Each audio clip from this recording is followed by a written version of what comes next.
zero deaths. And the easiest way to prevent death is to lock you in your home forever.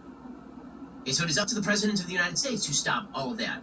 But the President is not going to stop all of that. The President of the United States, apparently, is just going to allow the scientists to make public policy.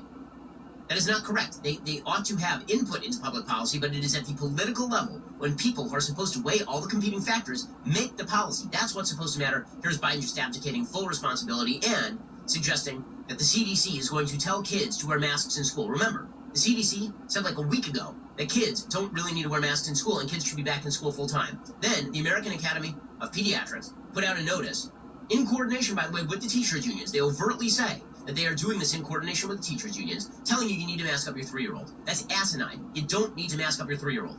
I have a 7, a 5, and a 1. I don't need to mask my 5-year-old or my 7-year-old. The reason I don't need to mask them is because I'm not afraid of them getting COVID. And I'm not afraid of their classmates getting COVID. And the reason I'm not particularly afraid of them or their classmates getting COVID is because the rates of death for people under the age of 18 in the United States from COVID are so low they beggar the imagination and boggle the mind.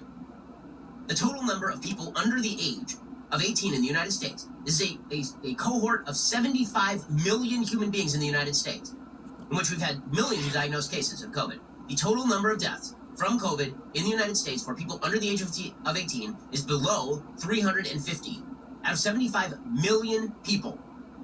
Okay, that does not bespeak the necessity of masking, unless what you're afraid of is that the kids are going to infect the adults. But if you're afraid the kids are going to infect the adults, we go back to our original logic. Have the adults had the opportunity to get the vaccine? If the answer is yes, and they haven't done it, that is now their problem. And if they have peculiar vulnerabilities that prevent them from getting the vaccine, then we should get them an N95. We should have them teach from home.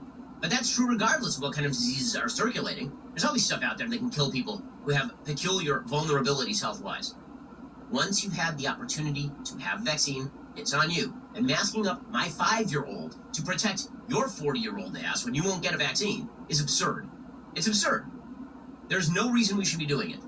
And if you're worried that those kids are going to come home and take it to an adult, then the adults ought to get vaccinated. There's a very obvious solution here.